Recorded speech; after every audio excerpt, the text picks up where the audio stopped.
Non basé sur des faits réels, mais 100% réels. Une seule parole qui a détruit 2 familles et tué 47 personnes. N'oubliez pas d'aimer et de vous abonner à la chaîne. C'est comme si nous étions ici, assis sur le porche d'une vieille maison à la campagne, avec le soleil déjà couchant, et que j'étais sur le point de déterrer une de ces histoires que le temps a essayé d'effacer, mais que, pour une raison quelconque, on n'arrive pas à oublier. Ce n'est pas de la fiction de livre, non. C'est le genre de choses qu'on entend des anciens, celles qui vous donnent des frissons dans le dos et cette sensation étrange que certaines choses arrivent, simplement, sans trop d'explications, et changent la vie de toutes les personnes impliquées. Moi-même, qui suis de la région, j'ai mis du temps à assembler les pièces, à comprendre la profondeur du gouffre que 2 familles ont creusé pour elles-mêmes. Vous savez, les familles Oliveira et Mendonça, vers 1934, dans le sertão de Bahia, étaient plus que 2 simples voisins. Elles étaient les piliers de Serrinha. Le colonel Antonio Oliveira, âgé de 58 ans, et le colonel João Mendonça, âgé de 62 ans, avaient le dernier mot sur bien des choses là-bas. Ils possédaient des terres qui semblaient infinies, du bétail incalculable, et une influence qui atteignait même la capitale. Pendant des décennies, ils ont vécu en paix, ont fait des affaires ensemble, ont même marié leurs enfants, vous savez. Personne n'aurait imaginé que le calme cachait un abîme si profond. La foire du dimanche à Serrinha était le cœur de cet endroit, le point où tout se passait, où le sertão se rencontrait. Le 15 avril 1934, un dimanche ensoleillé comme tant d'autres, le colonel Antonio Oliveira arriva avec un lot de 50 bœufs, des animaux qui étaient le résultat de mois de sueur et d'investissements lourds. L'intention était de conclure une bonne affaire, comme toujours. Il était loin de se douter que ce jour-là, cette foire, serait le théâtre d'un tournant irréversible, quelque chose que même les plus anciennes guérisseuses n'auraient pu prédire.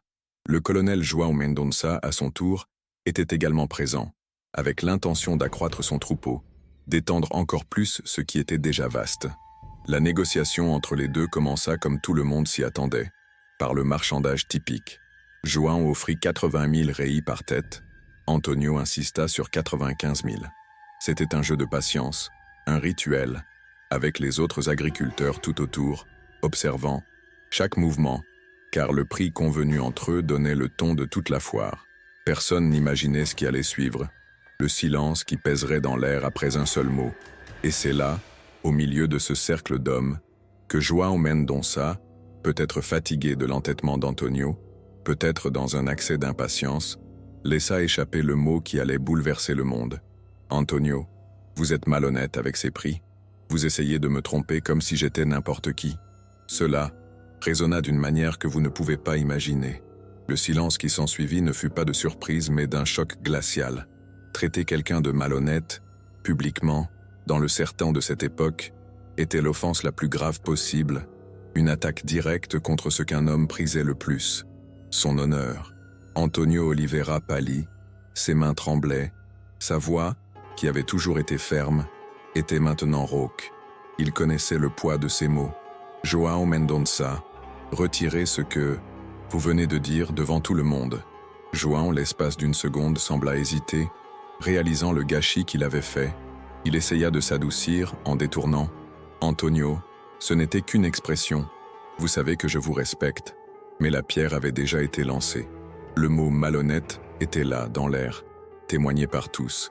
Et dans le code d'honneur du sertão, cela exigeait du sang. « Vous m'avez traité de malhonnête devant toute la foire », répéta Antonio, sa voix basse, contrôlée, mais lourde d'une menace que n'importe qui là-bas pouvait ressentir dans sa chair. Soit vous vous rétractez publiquement, soit notre amitié se termine ici. Le destin était scellé à cet instant. João Mendonça, l'orgueil blessé, et peut-être déjà ressentant le poids de l'humiliation, commit la deuxième erreur fatale qui allait sceller la fin des générations. Je ne me rétracte de rien. J'ai dit ce que je pensais. Antonio Oliveira, sans un mot de plus, tourna simplement le dos et quitta la foire. Mais son silence parlait plus fort que n'importe quel cri, et tous les présents savaient que cela ne se terminerait pas là.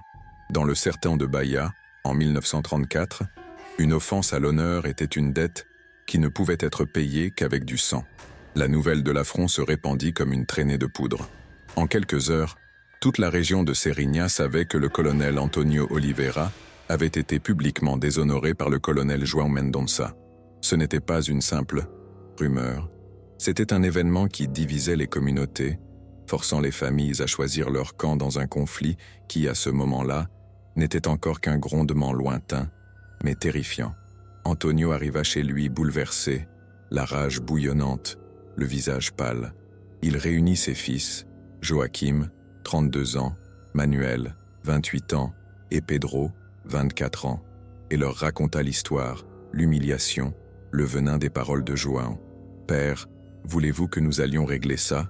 demanda Joaquim l'aîné, la voix déjà chargée d'une fureur qu'Antonio connaissait bien. « Nous ne pouvons pas laisser passer ça. » Manuel et Pedro, les deux autres, acquiescèrent sans hésitation. L'honneur de la famille Oliveira, bâti au fil des générations, ne pouvait être entaché sans qu'il y ait une réponse à la hauteur. C'était un code, une loi non écrite que tous là-bas comprenaient et respectaient plus que tout autre. Mais Antonio, malgré sa rage, tenta encore une dernière lueur de raison. « Calmez-vous, mes fils, » dit-il. « Nous allons donner une chance à João de se rétracter. Je vais lui envoyer un message, lui offrant une dernière occasion de s'excuser publiquement. » De l'autre côté de l'histoire, à la ferme des Mendonça, la scène se répétait avec une inversion des rôles. João Mendonça était réuni avec ses propres fils, Antonio 35 ans, José 30 ans et Carlos 26 ans.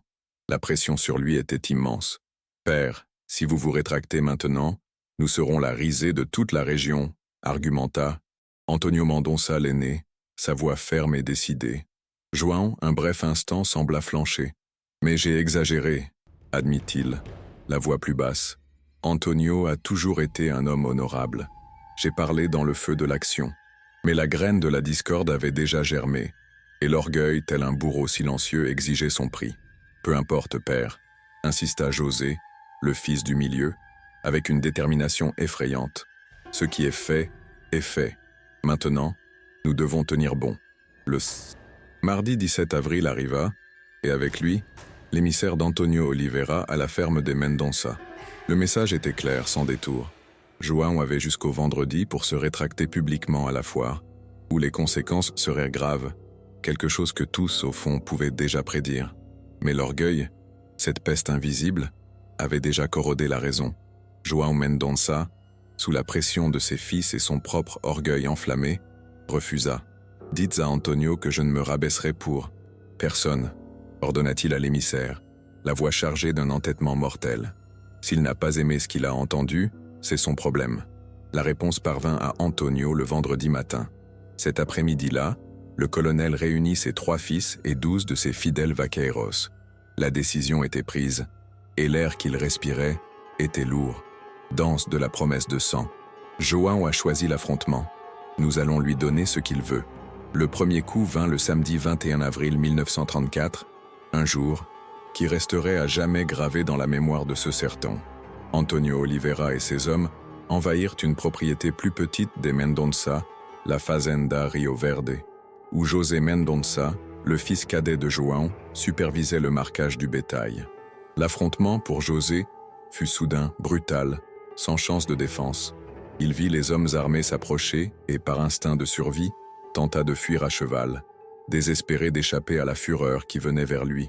Mais Joaquim Oliveira, l'aîné des fils, d'Antonio et le plus assoiffé de vengeance, fut implacable. Il rattrapa José près d'un étang. Il n'y eut pas de temps pour les supplications ou les explications. « José Mendonça, votre famille a offensé notre honneur. Maintenant, vous allez payer le prix. » José essaya encore d'argumenter, la voix étranglée. « Joaquim, c'est de la folie. Nous sommes voisins depuis des décennies. » Mais Joaquim était aveuglé. La rage le consumait complètement. Il tira 3 coups, secs, précis, et José tomba là, même sans vie, la première victime de la guerre qui allait dévaster la région pendant les 7 années suivantes. La nouvelle de la mort de José Mendonça arriva au siège de la famille le dimanche matin. Quand João Mendonça vit le corps de son fils, quelque chose se brisa en lui. Une fureur que personne n'avait jamais vue s'empara du vieux colonel. « Ils ont tué mon garçon, ils ont tué José !» hurla-t-il, la voix déchirée. Antonio Mendonça, le fils aîné, debout, les yeux fixés sur son père, déclara ce qui était déjà inévitable. « Père, maintenant c'est la guerre. Ils ont versé le sang les premiers. Nous allons leur montrer que s'en prendre à notre famille a des conséquences. » Carlos Mendonça, le plus jeune, pleurait de façon incontrôlable sur le corps de son frère. José n'a rien fait. Il n'était même pas à la foire dimanche. Pourquoi l'ont-ils tué? João Mendonça, les yeux rouges de haine et la voix transformée en un grognement, fit un serment qui résonnerait pendant des années. Une promesse froide et implacable. Tant que je vivrai, aucun Oliveira ne dormira en paix. Ils paieront pour chaque larme que nous avons versée aujourd'hui. La guerre était officiellement déclarée.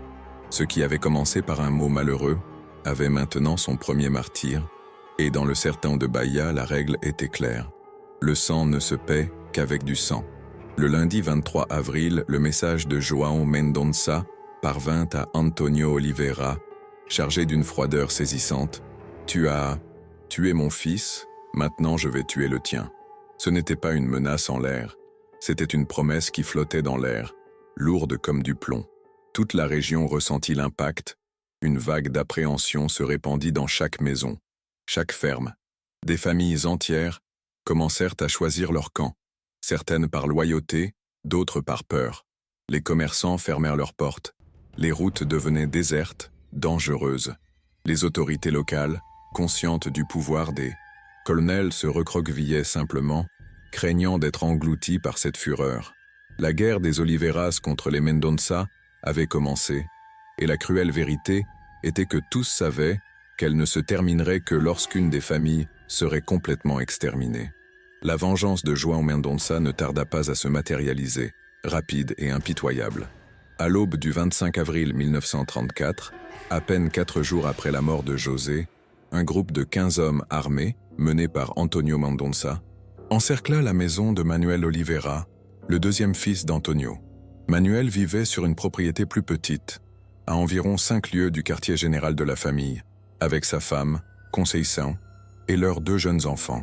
Il était considéré comme le plus pacifique des frères Oliveira, plus dédié à l'élevage qu'au conflit qui les engloutissait tous désormais. Ce silence de l'aube fut brisé par des cris secs qui annoncèrent la terreur. « Manuel Oliveira, sors de là. Tu vas payer pour la mort de mon frère José ?» Les cris envahirent la maison, déchirant le calme de l'aube et réveillant toute la famille. Conceição, dans un acte de désespoir et d'instinct maternel, saisit les enfants et les cacha dans la chambre du fond, tandis que Manuel, sentant le siège se resserrer, saisit son fusil, le seul bouclier qu'il avait. Il tenta de négocier par la fenêtre, la voix chargée d'un mélange de peur et de supplication. « Antonio, je n'ai pas tué ton frère. C'est Joaquim qui a fait ça. Laisse ma famille en dehors de ça. » Mais les mots étaient inutiles. Ils n'atteignaient pas la fureur aveugle d'Antonio Mendonça. « Oliveira, vous êtes tous pareils. Vous avez tué José. Maintenant, nous allons vous tuer. » La fusillade commença, déchirant le silence de la nuit avec une cadence infernale qui dura plus d'1 heure. Manuel résista bravement, un homme seul contre 15, luttant avec le courage de celui qui défend sa propre vie et celle de sa famille. Mais il était temps. Infériorité numérique fatale. Les munitions rares s'épuisèrent. Les hommes de Mendonça envahiraient la maison et trouvèrent Manuel blessé, essayant encore de protéger les siens. Antonio Mendonça, sans aucune hésitation, l'exécuta d'une balle dans la tête, là même, devant sa femme et ses jeunes enfants. « Maintenant, nous sommes quittes !» cria-t-il, mais le vide de ces mots était terrifiant. Un fils pour un fils, et la guerre ne faisait que commencer. Conceição, la veuve de Manuel, assista à la scène avec une horreur paralysante. Les derniers mots d'Antonio Mendonça résonnaient dans la maison maintenant en ruine. Ce moment ne serait pas oublié, et dans sa poitrine, le deuil laissa place à un serment muet de vengeance. « Vous avez tué mon mari devant mes enfants. Cela ne restera pas impuni. » Le lendemain, la nouvelle de la mort de Manuel parvint à Antonio Oliveira. Le patriarche, qui avait déjà perdu un fils, vit maintenant un autre de ses garçons tomber. La fureur qui s'empara de lui était homicide, insensé. Ils veulent la guerre. Ils auront la guerre. Nous allons anéantir cette famille maudite. Joaquim Oliveira, sentant le poids de la responsabilité de l'escalade de cet enfer, après tout, c'est lui qui avait tué José, prit la direction militaire de la famille, les yeux fixés sur un avenir de sang. « Père, laissez-moi faire. Je vais rassembler tous nos hommes et nous allons attaquer le quartier général des Mendonça. Pedro Oliveira, le plus jeune fils, tenta, encore une dernière et désespérée tentative de paix, la voix étranglée par le désespoir. « Père, 2 hommes sont déjà morts. Ne pouvons-nous pas arrêter ça avant qu'il ne soit trop tard ?» Mais Antonio était aveuglé par la haine et la douleur. « Pedro, ils ont tué tes frères. Il n'y a plus de retour en arrière. » À partir de ce moment, le sertão de Serrinha serait livré au chaos. En mai 1934, la guerre s'intensifia de manière dramatique et terrifiante. Joaquim Oliveira, l'esprit consumé par la vengeance, organisa une véritable armée privée.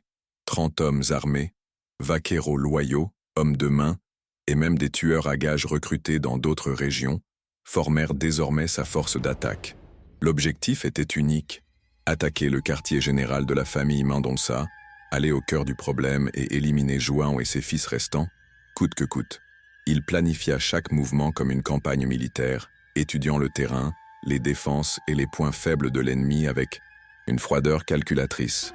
L'attaque eut lieu par une nuit de nouvelle lune, lorsque l'obscurité était presque absolue, parfaite pour un assaut furtif. La ferme des Mendonça fut encerclée de tous les côtés, bloquant toute voie d'évasion. Joaquim croyait les prendre par surprise, vulnérables. Cependant, João Mendonça, malgré son âge et sa douleur, était un vieux loup du sertão. Il était préparé. Il avait engagé ses propres tueurs à gages, des hommes loyaux et expérimentés, et avait transformé le siège de la ferme en une forteresse improvisée. Lorsque les hommes d'Oliveira attaquèrent, ils rencontrèrent une résistance féroce, un enfer de coups de feu et de cris qui dura toute la nuit.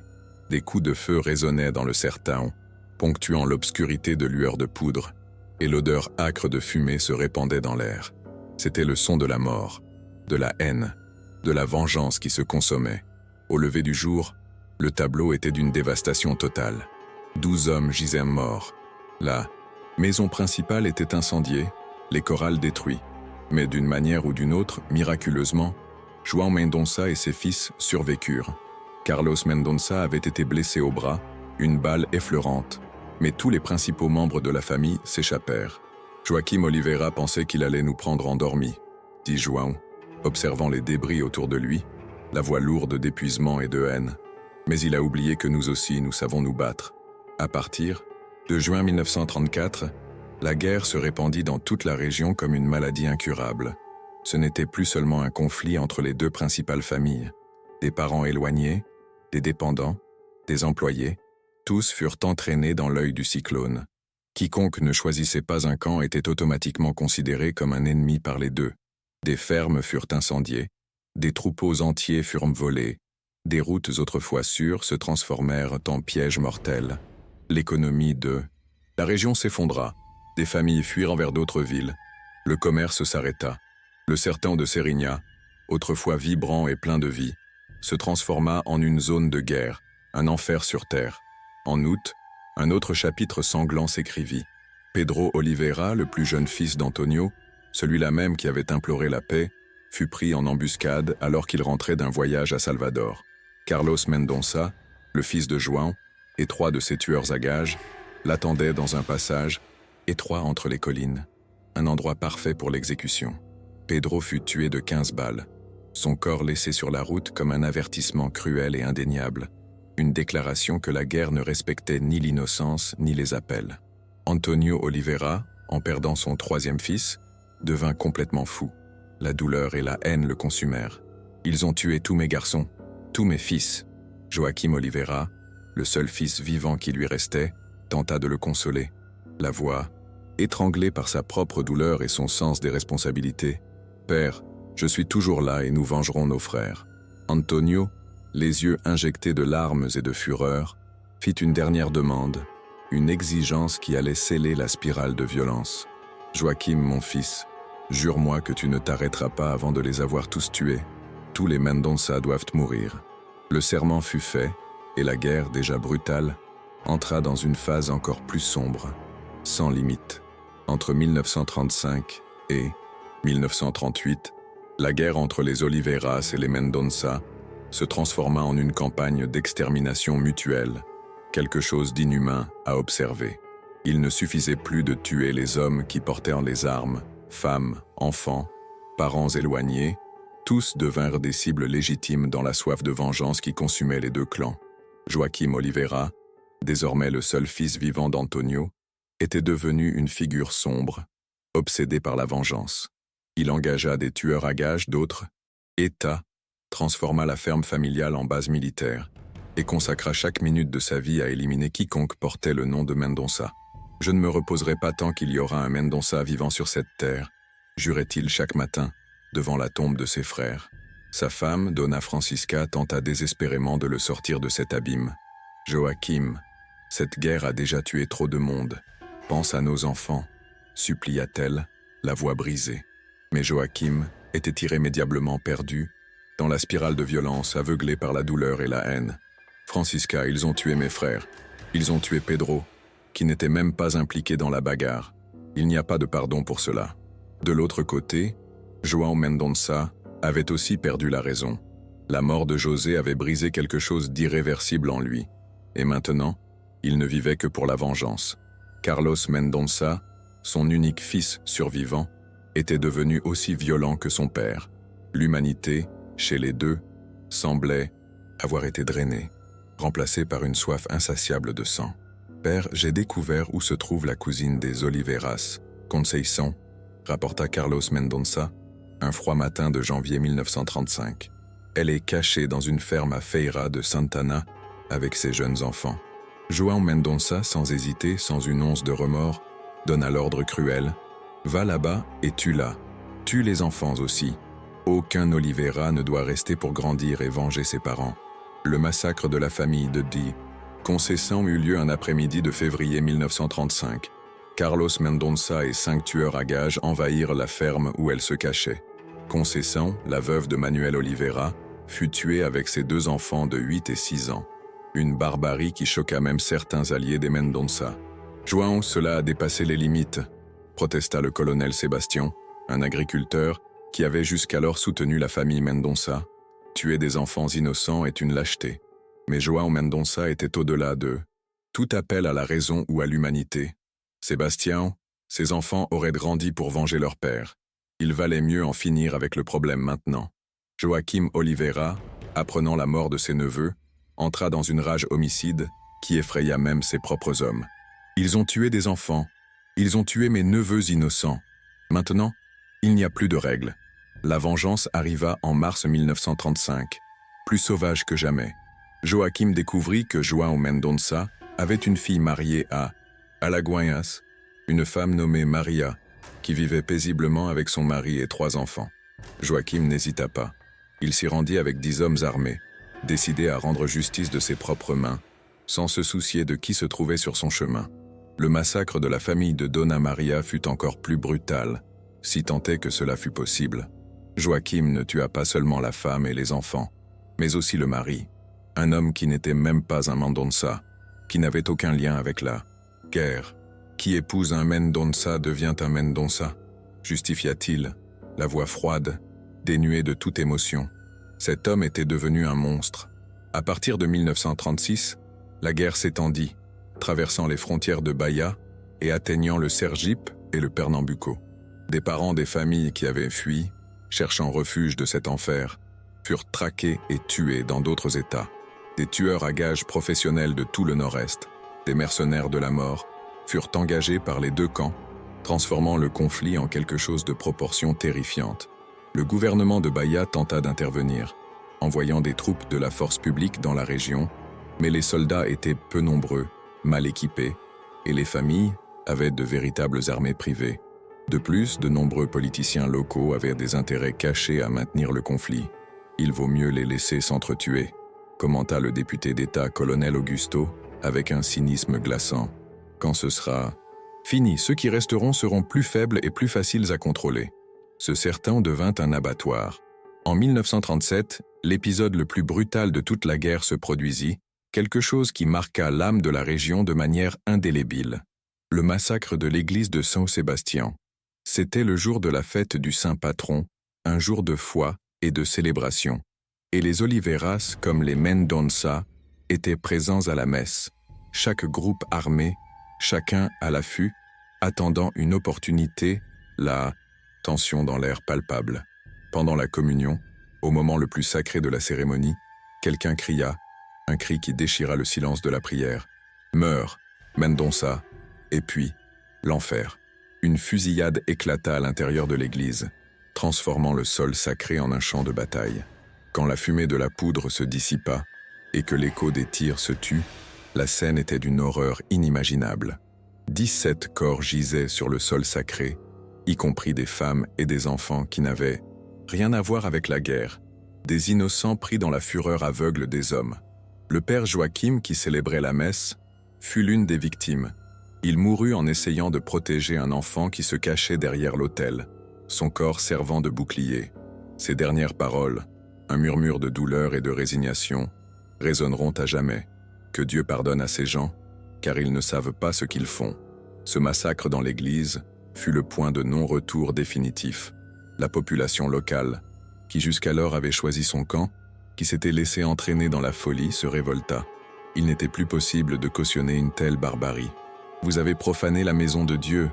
cria Donna Rosa, une commerçante locale, les yeux pleins de larmes et d'indignation. « Ils ont tué le prêtre, ils n'ont plus d'âme. » Mais même la révolte populaire ne put arrêter la guerre. Joaquim Oliveira et Carlos Mendonça étaient tellement consumés par la haine qu'ils ne pouvaient plus s'arrêter, comme des animaux sauvages pris au piège. Ils avaient perdu la capacité de ressentir du remords, de la compassion ou toute autre émotion humaine au-delà de la soif de vengeance.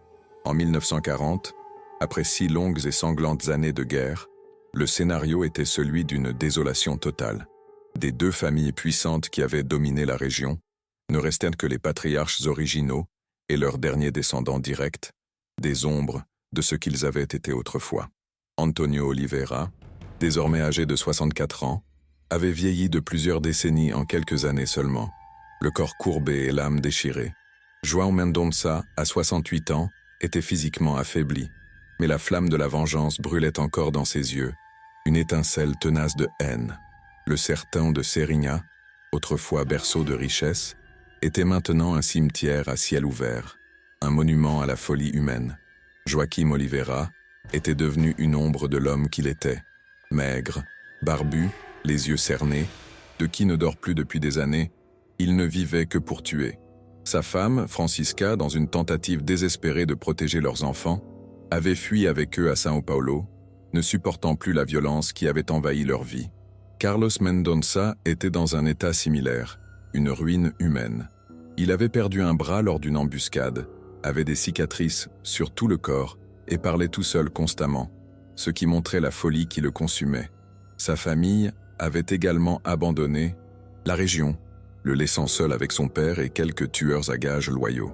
Ce scénario d'abandon était la preuve vivante que la vengeance ne faisait que générer plus de vide. La région de Serinha fut dévastée, une terre marquée par la douleur. Des fermes abandonnées, des maisons brûlées, des routes désertes là où il y avait autrefois de la vie.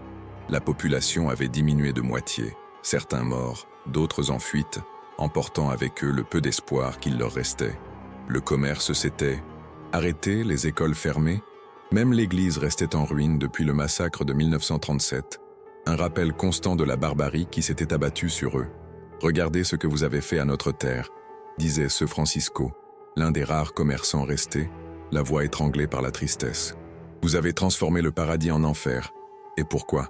À cause d'un mot prononcé lors d'une foire. » Mais ni Antonio ni João ne se souvenaient plus de l'origine du conflit. Le mot « malhonnête », celui qui avait tout déclenché, était perdu dans un épais brouillard de sang et de haine, un écho lointain d'un passé qui ne semblait plus avoir d'importance.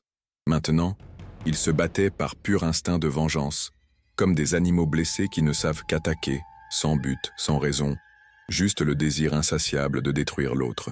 La faim amère et inévitable, commença en janvier 1941, un jour gris qui semblait présager la mort à venir. C'est à ce moment-là que Joaquim Oliveira localisa enfin la cachette de Carlos Mendonça. C'était une maison isolée, aux confins de la propriété familiale, où Carlos vivait comme un ermite, un reclus, avec seulement 3 tueurs à gages loyaux. Le siège dura 3 jours, une bataille de nerfs et de munitions. Joaquim avait amené 15 hommes, mais Carlos, même blessé et isolé, résista farouchement, avec le courage désespéré de celui qui sait qu'il est dans sa dernière bataille.